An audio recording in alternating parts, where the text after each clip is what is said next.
প্রিয় পঞ্চম শ্রেণীর শিক্ষার্থীরা সবাই কেমন আছো? আশা করি সবাই ভালো আছো, সুস্থ আছো, নিরাপদে আছো। তোমাদেরকে ধর্মরাজিক উচ্চ বিদ্যালয়ের অনলাইন ক্লাসে স্বাগতম জানাচ্ছি। এখন আমরা আমাদের ইংলিশ সেকেন্ড পেপার নিয়ে আলোচনা করব। আমরা ইংলিশ সেকেন্ড পেপারের অংশ থেকে টেন্স নিয়ে আলোচনা করছিলাম, তাই না? এর আগের ক্লাসে আমরা ফিউচার ইনডিফিনিট টেন্স পর্যন্ত আলোচনা করেছি, ঠিক আছে? তাহলে আজকে আমাদের আলোচনায় থাকবে future continuous tense, future perfect tense এবং ফিউচার পারফেক্ট কন্টিনিউয়াস টেন্স, ঠিক আছে? তাহলে এই পর্যন্ত আমরা যে আলোচনাগুলো করেছি তার মধ্যে আমরা প্রতিটা টেন্সের স্ট্রাকচার নিয়ে আলোচনা করেছিলাম। এগুলো কিন্তু খুব ভালোভাবে মনে রাখতে হবে। আজকেও আমরা তাই করব, ঠিক আছে? তাহলে আমরা আলোচনা করছি কি নিয়ে? টেন্স নিয়ে আলোচনা করছি। আর সেই আলোচনার মধ্যে থেকে আমরা আজকে আলোচনা করব প্রথমেই future continuous tense. Continuous tense.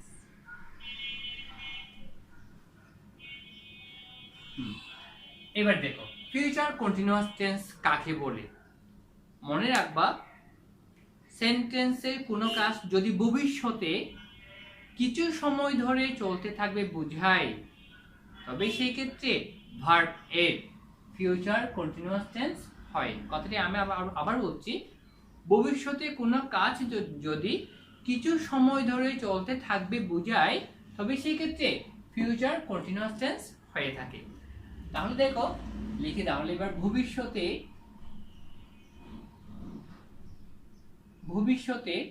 কোনো কাজ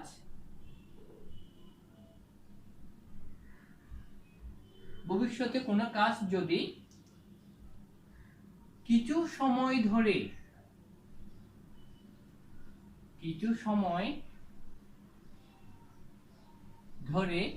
চলতে থাকবে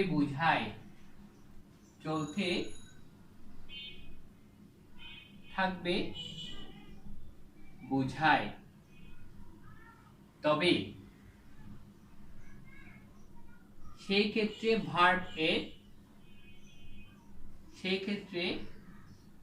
ভার্ব এর ফিউচার কন্টিনিউয়াস টেন্স হয়ে থাকে। ফিউচার কন্টিনিউয়াস টেন্স হয়।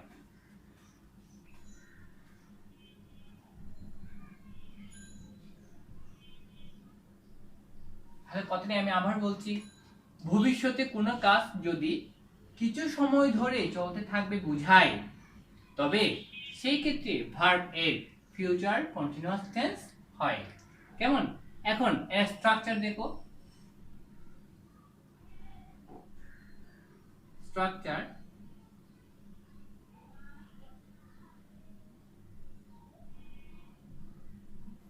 সাবজেক্ট প্লাস শেল অথবা উইল, শেল অথবা উইল বি, শেল বি অথবা উইল বি। এরপর মূল ভার্ব এর প্রেজেন্ট ফর্মের সাথে কি করতে হবে? আইএনজি যুক্ত করতে হবে। অর্থাৎ ভার্ব এর সাথে কি করতে হবে? আইএনজি যুক্ত করতে হবে। মূল ভার্ব এর প্রেজেন্ট ফর্ম এর সাথে কি করতে হবে? আইএনজি যুক্ত করতে হবে। তারপর সেন্টেন্সের বাকি অংশ লিখে ফুল স্টপ ব্যবহার করতে হবে। তাহলে দেখো, প্রথমে সাবজেক্ট প্লাস শেল বি অথবা উইল বি, তারপর মূল ভার্ব এর সাথে আইএনজি যুক্ত করে সেন্টেন্সের বাকি অংশ লিখে ফুল স্টপ ব্যবহার করতে হবে।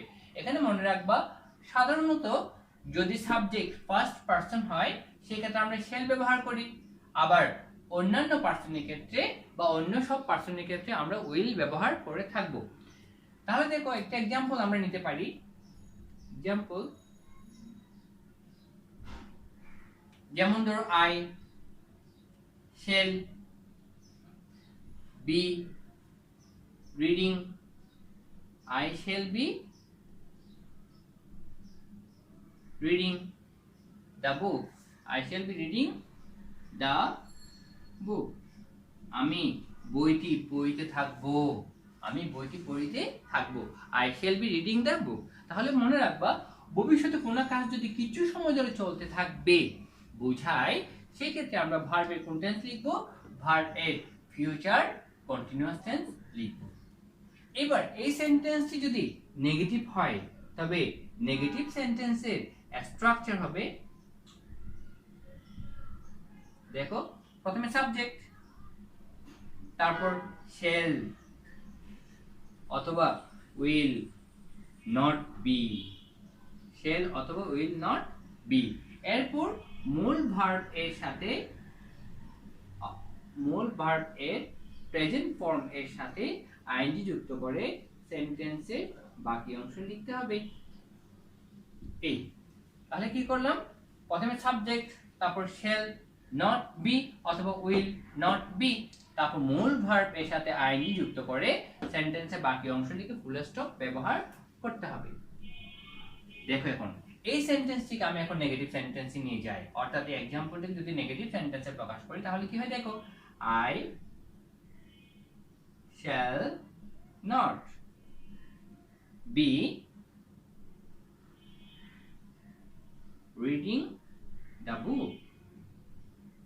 I shall not be reading the book. এবার দেখো, এখন এই সেন্টেন্স যদি নেগেটিভ ইন্টারোগেটিভ হয়, এই সেন্টেন্স যদি ইন্টারোগেটিভ হয় তবে সেক্ষেত্রে কি হয়? দেখো, এই ক্ষেত্রে ইন্টারোগেটিভ সেন্টেন্সের স্ট্রাকচার হবে প্রথমে সাবজেক্ট নয়, কিন্তু প্রথমে কি ব্যবহার করতে হবে? শ্যাল অথবা উইল। প্রথমে কি ব্যবহার করতে হবে? শ্যাল অথবা উইল ব্যবহার করতে হবে। তারপর সাবজেক্ট, তারপর কি হবে? সাবজেক্ট, এরপর হবে বি, এরপর কি হবে? বি। তারপর একই রকম ভাবে মূল ভার্ব এর সাথে আইএনজি যুক্ত করতে হবে। মূল ভার্ব এর সাথে কি করতে হবে? আইএনজি যুক্ত করে সেন্টেন্সের বাকি অংশ লিখে তারপর কি ব্যবহার করতে হবে? অবশ্যই প্রশ্নবোধক চিহ্ন ব্যবহার করতে হবে। তাহলে শ্যাল অথবা উইল, তারপর সাবজেক্ট, তারপর কি হবে? সাবজেক্ট প্লাস বি, তারপর মূল ভার্ব এর সাথে আইএনজি যুক্ত করে সেন্টেন্সের বাকি অংশ লিখে প্রশ্নবোধক চিহ্ন ব্যবহার করতে হবে। এখন এই সেন্টেন্সটিকে আমি ইন্টারোগেটিভ সেন্টেন্সে নিয়ে যাব, সেক্ষেত্রে এই শ্যাল সামনে চলে আসবে। এখানে যদি হি থাকতো তাহলে এখানে উইল অথবা ইউ থাকলেও উইল ব্যবহার করতাম। শ্যাল অথবা উইল এটা সেন্টেন্সের শুরুতেই লিখতে হবে। তাহলে প্রথমে আমি লিখলাম শ্যাল, তারপর I, shall I be reading,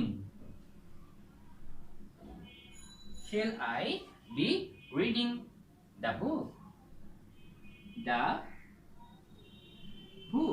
এভাবে ইন্টারোগেটিভ সেন্টেন্স গঠন করতে হবে। এবার যদি সেন্টেন্সটা নেগেটিভ ইন্টারোগেটিভ সেন্টেন্স হয়ে থাকে সেই ক্ষেত্রে এর স্ট্রাকচার হবে প্রথমে কি ব্যবহার করতে হবে? শ্যাল অথবা উইল, তারপর সাবজেক্ট, এরপর হবে নট বি, এরপর কি হবে? নট বি ব্যবহার করতে হবে। তারপর মূল ভার্ব এর প্রেজেন্ট ফর্মের সাথে আইএনজি যুক্ত করতে হবে। তারপর সেন্টেন্সের বাকি অংশ লিখে প্রশ্নবোধক চিহ্ন ব্যবহার করতে হবে। তাহলে কি হবে? দেখো, প্রথমে শ্যাল অথবা উইল, তারপর সাবজেক্ট প্লাস নট, তারপর বি, এরপর মূল ভার্বের প্রেজেন্ট ফর্মের সাথে আইএনজি যুক্ত করে সেন্টেন্সের বাকি অংশ লিখে প্রশ্নবোধক চিহ্ন ব্যবহার করতে হবে। এখন এতক্ষণ পর্যন্ত আমি যে সেন্টেন্সটিকে ইন্টিগ্রেটিভ সেন্টেন্সে পরিণত করেছি সেই সেন্টেন্সটিকে যখন যদি আমি নেগেটিভ ইন্টিগ্রেটিভ সেন্টেন্সে রূপান্তর করি তাহলে কি হয়? দেখো, প্রথমে শ্যাল, তারপর subject I not be, shall I not be, তারপর রিডিং দ্য বুক, এরপর অবশ্যই কি করতে হবে? প্রশ্নবোধক চিহ্ন ব্যবহার করতে হবে। তাহলে কি হবে? Shall I not be reading the বুক। এই তাহলে আমরা কি দেখলাম? ভবিষ্যতে কোনো কাজ যদি কিছু সময় ধরে চলতে থাকবে বা কিছু সময় ধরে চলবে বোঝায়, সেই ক্ষেত্রে ভার্ব এর ফিউচার কন্টিনিউয়াস টেন্স হয়। প্রথমে আমরা দেখেছি অ্যাফার্মেটিভ সেন্টেন্সের স্ট্রাকচার, অর্থাৎ ফিউচার কন্টিনিউয়াস টেন্স যদি অ্যাফার্মেটিভ সেন্টেন্স হয় সেক্ষেত্রে প্রথমে দেখলাম স্ট্রাকচার কিরকম হবে, সাবজেক্ট প্লাস শ্যাল বি অথবা উইল বি, তারপর মূল ভার্ব এর সাথে আইএনজি যুক্ত করে সেন্টেন্সের বাকি অংশ লিখে ফুল স্টপ ব্যবহার করতে হবে। এখন সেন্টেন্স যদি নেগেটিভ হয় সেক্ষেত্রে দেখেছি subject plus shall not be অথবা উইল নট বি, তারপর মূল ভার্বের প্রেজেন্ট ফর্মের সাথে আইএনজি যুক্ত করে সেন্টেন্সের বাকি অংশ লিখে ফুল স্টপ। এখন সেন্টেন্সটা যদি ইন্টারোগেটিভ সেন্টেন্স হয়ে থাকে সেক্ষেত্রে প্রথমে অক্সিলারি ভার্ব হিসেবে শ্যাল অথবা উইল ব্যবহার করতে হবে, তারপর সাবজেক্ট, তারপর বি, তারপর মূল ভার্ব এর প্রেজেন্ট ফর্মের সাথে আইএনজি যুক্ত করে সেন্টেন্সের বাকি অংশ লিখে অবশ্যই প্রশ্নবোধক চিহ্ন ব্যবহার করতে হবে। এখন সেন্টেন্সে যদি এই নেগেটিভ ইন্টারোগেটিভ সেন্টেন্স হয় সেই ক্ষেত্রে স্ট্রাকচার হবে প্রথমে শ্যাল অথবা উইল, তারপর সাবজেক্ট, তারপর নট বি, তারপর মূল ভার্বের প্রেজেন্ট ফর্মের সাথে আইএনজি যুক্ত করে সেন্টেন্সের বাকি অংশ লিখে অবশ্যই প্রথম প্রশ্নবোধক চিহ্ন ব্যবহার করতে হবে। এই হচ্ছে আমাদের ফিউচার কন্টিনিউয়াস টেন্স। প্রিয় শিক্ষার্থী, এবার আমরা দেখব ফিউচার পারফেক্ট টেন্স। কি দেখব তাহলে এবার আমরা ফিউচার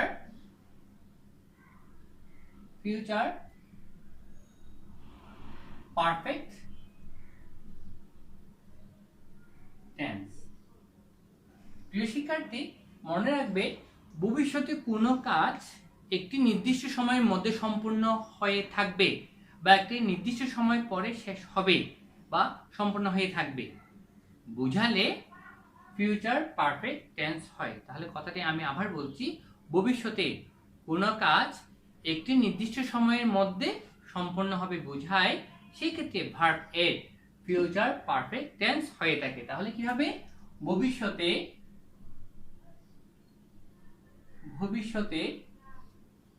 কোনো কাজ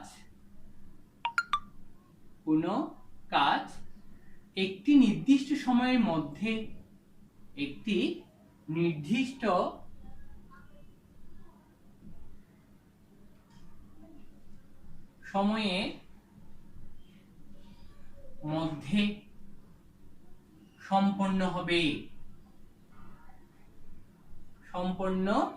হবে বোঝায়। তাহলে ভবিষ্যতে কোনো কাজ একটি নির্দিষ্ট সময়ের মধ্যে সম্পন্ন হবে বোঝায় সেই ক্ষেত্রে ভার্ব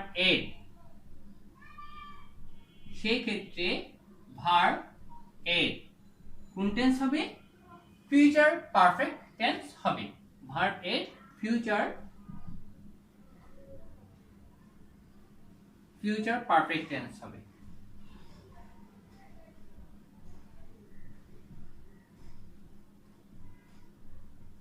এই তাহলে কি লিখলাম আমরা, ভবিষ্যতে কোনো কাজ একটি নির্দিষ্ট সময়ের মধ্যে সম্পন্ন হবে বোঝায় সেই ক্ষেত্রে ভার্ব এর ফিউচার পারফেক্ট টেন্স হবে।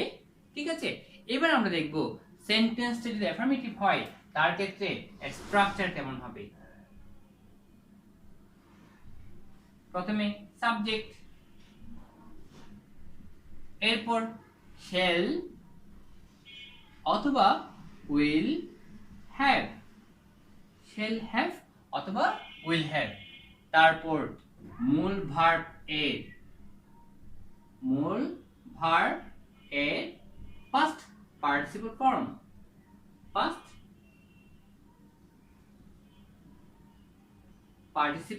ফর্ম প্লাস সেন্টেন্সের বাকি অংশ লিখে কি করতে হবে, ফুল স্টপ ব্যবহার করতে হবে। তাহলে দেখো সাবজেক্ট প্লাস শ্যাল হ্যাভ অথবা উইল হ্যাভ, তারপর মূল ভার্ব এর পাস্ট পার্টিসিপল ফর্ম। আর আমরা জানি হ্যাভ ভার্ব এর পর সব সময় মূল ভার্ব এর পাস্ট পার্টিসিপল ফর্ম হয়ে থাকবে, তাই এখানে হ্যাভ আছে এই জন্য মূল ভার্ব এর পাস্ট পার্টিসিপল ফর্ম হবে এবং সেন্টেন্সের বাকি অংশ লিখতে হবে। আর এটাই হচ্ছে ফিউচার পারফেক্ট টেন্সের স্ট্রাকচার। এখন সেন্টেন্সটা যদি অ্যাফার্মেটিভ হয় সেক্ষেত্রে কি হবে দেখো, সেক্ষেত্রে যদি এক্সাম্পলটা আমরা স্ট্রাকচারটা লিখেছি, এখন এক্সাম্পল যদি আমরা নিই, দেখো এক্সাম্পল হবে I shall have finished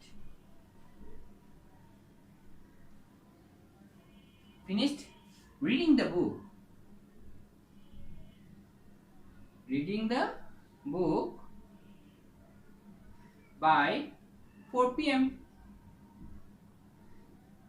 by 4 p.m. অর্থাৎ বিকেল 4টার মধ্যে আমি বইটি পড়ে শেষ করব বা শেষ করে থাকব। বিকেল 4টার মধ্যে আমি বইটি পড়ে শেষ করে থাকব। অর্থাৎ দেখো বিকেল 4টার মধ্যে তুমি বইটি শেষ করবে, একটি নির্দিষ্ট সময়ের মধ্যে কোনো একটি কাজ সম্পন্ন হবে বোঝায়, তাকেই বলা হয় ফিউচার পারফেক্ট টেন্স। এবার দেখো এই সেন্টেন্স যদি নেগেটিভ হয় সেই ক্ষেত্রে স্ট্রাকচার হবে প্রথমে সাবজেক্ট,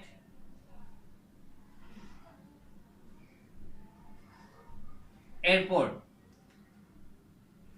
shall অথবা will not have, shall not have অথবা will not have, তারপর মূল ভার্ব এর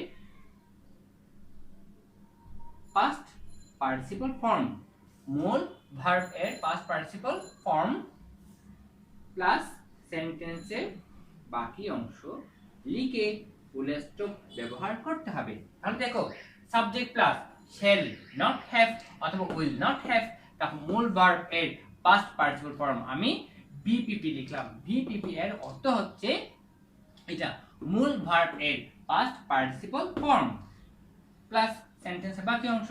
এখন এই एग्जांपलটিকে আমি নেগেটিভ সেন্টেন্সের স্ট্রাকচার অনুযায়ী এই সেন্টেন্সটিকে লিখব। দেখো I shall not have, I shall not have finished reading the book, reading the book, তাহলে কি হলো I shall not have finished reading the book by 4 p.m. দিতেও পারি by 4 p.m. এবার সেন্টেন্সটা যদি নেগেটিভ ইন্টারোগেটিভ সেন্টেন্স হয় আমরা একই ভাবে কি করব, shall বা will সামনে লিখব, তারপর সাবজেক্ট প্লাস হ্যাভ, এরপর মূল ভার্বের পাস্ট পার্টিসিপল ফর্ম প্লাস সেন্টেন্সের বাকি অংশ লিখে অবশ্যই প্রশ্নবোধক চিহ্ন ব্যবহার করতে হবে। আর নেগেটিভ ইন্টিগ্রেটিভ হলে কি করব, একই রকম ভাবে shall অথবা will সামনে নিয়ে আসব এবং ব্যবহার করব সাবজেক্ট, তারপর নট, হ্যাভ, তারপর মূল ভার্বের পাস্ট পার্টিসিপল ফর্ম প্লাস সেন্টেন্সের বাকি অংশ লিখে প্রশ্নবোধক চিহ্ন। ঠিক আছে, দেখো কি বলছি, তাহলে আমি shall বা will কে সামনে নিয়ে এসে আমি সেন্টেন্সটিকে নেগেটিভ করতে পারি, আবার এটাকে এখানে কি করতে পারি, shall অথবা will কেও সামনে নিয়ে এসে আমি সেন্টেন্সটিকে নেগেটিভ ইন্টিগ্রেটিভ সেন্টেন্সে রূপান্তর করতে পারি। তাহলে শিক্ষার্থী আমরা কি দেখলাম, ফিউচার পারফেক্ট টেন্সের ক্ষেত্রে দেখলাম ভবিষ্যতে কোনো কাজ একটি নির্দিষ্ট সময়ের মধ্যে সম্পন্ন হবে বোঝায়, সেক্ষেত্রে ভার্বের ফিউচার পারফেক্ট টেন্স হয়ে থাকে। এই ক্ষেত্রে অ্যাফার্মেটিভ সেন্টেন্সের স্ট্রাকচার আমরা দেখেছি সাবজেক্ট প্লাস shall অথবা will, have প্লাস মূল ভার্বের পাস্ট পার্টিসিপল ফর্ম প্লাস সেন্টেন্সের বাকি অংশ লিখে ফুল স্টপ। এরপর দেখলাম সেন্টেন্সে যদি নেগেটিভ সেন্টেন্স হয় সেক্ষেত্রে প্রথমে subject plus shall not have অথবা will not have, তারপর মূল ভার্বের পাস্ট পার্টিসিপল ফর্ম প্লাস সেন্টেন্সের বাকি অংশ লিখে ফুল স্টপ ব্যবহার করতে হবে। এখন একইভাবে সেন্টেন্স যদি ইন্টারোগেটিভ হয়, যেটা আমি লিখিনি কিন্তু তোমরা নিজেরাই বুঝতে পারছো, কেননা আমরা একইভাবে আগেও করেছি, শুধুমাত্র অক্সিলারি ভার্বকে সামনে এনে আমরা ইন্টারোগেটিভ সেন্টেন্স করেছি। যদি সেন্টেন্স অ্যাফার্মেটিভ হয় shall বা will কে সামনে নিয়ে এসে আমি সেন্টেন্সটিকে ইন্টারোগেটিভ সেন্টেন্স রূপান্তর করতে পারি, অর্থাৎ হবে shall অথবা will তারপর সাবজেক্ট প্লাস have প্লাস মূল ভার্বের পাস্ট পার্টিসিপল ফর্ম প্লাস সেন্টেন্সের বাকি অংশ। আবার সেন্টেন্সে যদি নেগেটিভ ইন্টারোগেটিভ হয় এই নেগেটিভ সেন্টেন্সকে আমি কি করতে পারি, shall অথবা will কে সাবজেক্টের সামনে নিয়ে আসব, তারপর shall অথবা will তারপর সাবজেক্ট তারপর not have তারপর মূল ভার্বের পাস্ট পার্টিসিপল ফর্ম লিখে সেন্টেন্সের বাকি অংশ লিখে অবশ্যই প্রশ্নবোধক চিহ্ন ব্যবহার করে আমরা সেন্টেন্সটিকে নেগেটিভ ইন্টারোগেটিভ সেন্টেন্সে রূপান্তর করতে পারি। আর এটাই হচ্ছে আমাদের ফিউচার পারফেক্ট টেন্স। প্রিয় শিক্ষার্থী, এবার আমরা দেখব ফিউচার পারফেক্ট কন্টিনিউয়াস টেন্স। কি দেখব আমরা, ফিউচার পারফেক্ট কন্টিনিউয়াস টেন্স। এখন ফিউচার পারফেক্ট কন্টিনিউয়াস টেন্স কাকে বলে? প্রিয় শিক্ষার্থী মনে রাখবে, ভবিষ্যতে কোনো কাজ যখন কোনো নির্দিষ্ট সময় শেষ না হওয়া পর্যন্ত চলতে থাকবে বোঝায়, অথবা ভবিষ্যতে ব্যাপক সময় ধরে চলতে থাকবে বোঝায়, সেই ক্ষেত্রে ভার্বের ফিউচার পারফেক্ট কন্টিনিউয়াস টেন্স হয়ে থাকে। ভবিষ্যতে কোনো কাজ ব্যাপক সময় ধরে চলতে থাকবে অথবা কোনো নির্দিষ্ট সময় শেষ হওয়ার পূর্ব পর্যন্ত চলতে থাকবে বোঝাবে, সেই ক্ষেত্রে ভার্বের ফিউচার পারফেক্ট কন্টিনিউয়াস টেন্স হয়ে থাকে। তাহলে কি বললাম, ভবিষ্যতে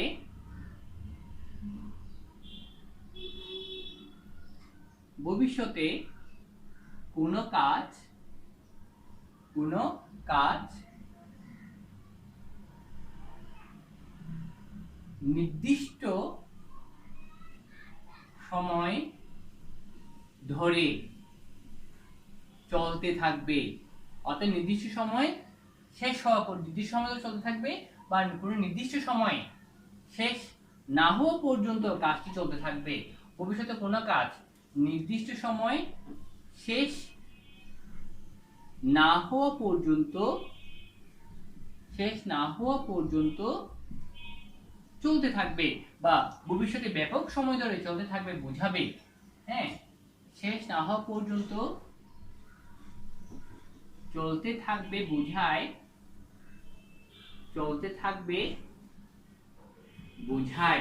সেক্ষেত্রে ভার্ব এর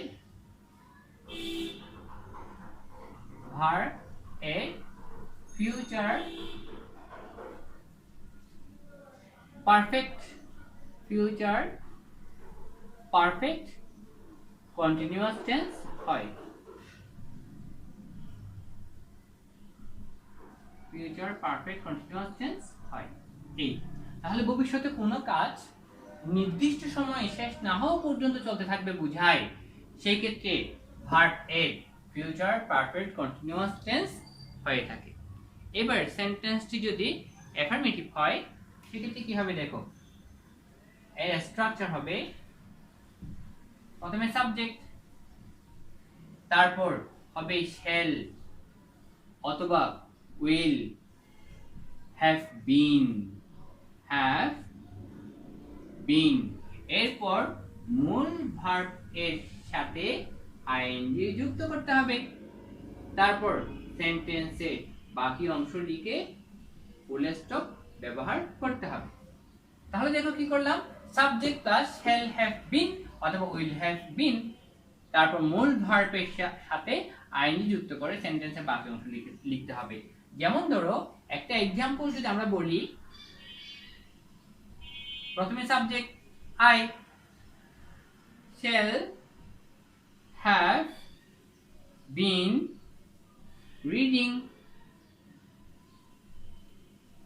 দ্য বুক ফর 2 hours, 2 ঘন্টা ধরে আমি বইটি পড়তে থাকবো। 2 ঘন্টা ধরে আমি বইটি পড়তে থাকবো, অর্থাৎ 2 ঘন্টা শেষ না হওয়া পর্যন্ত আমার কাজ চলতেই থাকবে। এই যে কোনো ভবিষ্যতে কোনো নির্দিষ্ট সময় ধরে কোনো একটি কাজ চলতে থাকবে, বা ভবিষ্যতে কোনো ব্যাপক সময় ধরে কোনো একটি কাজ চলতে থাকবে বোঝায়, সেই ক্ষেত্রে ভার্ব এর কোন টেন্স হবে, ফিউচার পারফেক্ট কন্টিনিউয়াস টেন্স হবে। ঠিক আছে, এবার দেখো এই সেন্টেন্সটি যদি নেগেটিভ হয় সেক্ষেত্রে নেগেটিভ সেন্টেন্সের স্ট্রাকচার হবে প্রথমে সাবজেক্ট, তারপর শ্যাল অথবা উইল, তারপর নট হ্যাভ বিন, এরপর একই রকম ভাবে মূল ভার্ব এর সাথে আইএনজি যুক্ত করে সেন্টেন্সের বাকি অংশ লিখে কি করতে হবে, ফুল স্টপ ব্যবহার করতে হবে। এই এখন এই সেন্টেন্সটিকে আমি নেগেটিভ সেন্টেন্সে নিয়ে যাই, তাহলে কি হয় দেখো, I shall not have been, the book, not have been reading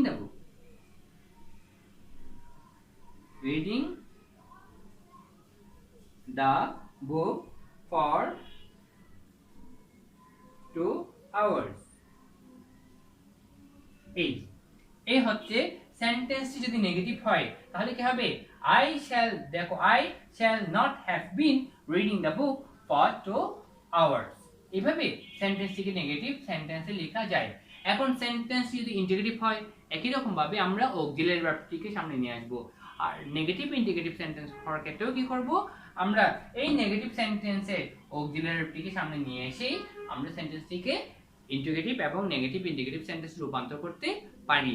একই রকম নিয়ম, তাই আমি নতুন করে দেখিয়ে দিলাম না। ঠিক আছে, আশা করি তোমরা পারবা। আমি কি বলেছি? যদি ইন্টিগ্রেটিভ হয় তাহলে অ্যাফার্মেটিভ সেন্টেন্সে শ্যাল অথবা উইল সাবজেক্টটা পূর্বে নিয়ে আসবো। তার প্রথমে হবে শ্যাল অথবা উইল, তারপর সাবজেক্ট, তারপর হ্যাভ বিন, তারপর মূল ভার্বের সাথে আইন যুক্ত করে সেন্টেন্সের বাকি অংশটিকে অবশ্যই প্রশ্নবোধক চিহ্ন। এখন নেগেটিভ ইন্টিগ্রেটিভ হলে সেই ক্ষেত্রে এই নেগেটিভ সেন্টেন্সের স্ট্রাকচারের মধ্যে শ্যাল অথবা উইলকে সাবজেক্টের পূর্বে নিয়ে আসবো। প্রথমে হবে শ্যাল অথবা উইল, তারপর সাবজেক্ট, তারপর নট হ্যাভ বিন, তারপর মূল ভার্বের সাথে আইন যুক্ত করে সেন্টেন্সের বাকি অংশটিকে প্রশ্নবোধক চিহ্ন ব্যবহার করতে হবে। এইভাবে সেন্টেন্সটিকে নেগেটিভ ইন্টিগ্রেটিভ সেন্টেন্সে রূপান্তর করতে হবে। আশা করি প্রিয় শিক্ষার্থী তোমরা বুঝতে পেরেছো। আর এই ছিল আমাদের টেন্স নিয়ে আলোচনা। আশা করি এই পর্যন্ত আমরা কয়েকটি ক্লাস কিন্তু করেছি টেন্স নিয়ে। প্রথমে আমরা আলোচনা করেছিলাম প্রেজেন্ট টেন্স সম্পর্কে এবং তারপর ভার্বের সম্পর্কে, তারপর পাস্ট টেন্স, এরপর ফিউচার টেন্স। প্রথমে আমরা করেছি present indefinite tense, present continuous tense, present perfect tense, present perfect continuous টেন্সের বিভিন্ন ধরনের সেন্টেন্সের স্ট্রাকচার সমূহ, এবং পাশাপাশি এরপরে ক্লাসগুলোতে past indefinite, past continuous, past perfect continuous, তারপর ফিউচার ইনডেফিনিট টেন্স নিয়ে আলোচনা করেছিলাম। আর আজকে আমাদের আলোচনায় ছিল ফিউচার কন্টিনিউয়াস, ফিউচার পারফেক্ট এবং ফিউচার পারফেক্ট কন্টিনিউয়াস টেন্সের বিভিন্ন ধরনের সেন্টেন্সের স্ট্রাকচার নিয়ে আলোচনা। আশা করি টেন্সটা তোমরা এইভাবে ক্লাসগুলো ভালো করে মনোযোগ দিয়ে যদি করো তাহলে অবশ্যই টেন্স তোমরা ভালোভাবে বুঝে নিতে পারবে। আর একটা কথা মনে রাখবা, টেন্সটা কিন্তু ইংলিশের মধ্যে অনেক গুরুত্বপূর্ণ একটি বিষয়, তাই টেন্সটা তোমাদের অবশ্যই ভালোভাবে শিখে নিতে হবে। প্রিয় শিক্ষার্থী, আজ এতটুকু। সবাই ভালো থাকবে, সুস্থ থাকবে, নিরাপদে থাকবে এবং অবশ্যই স্বাস্থ্যবিধি মেনে চলবে।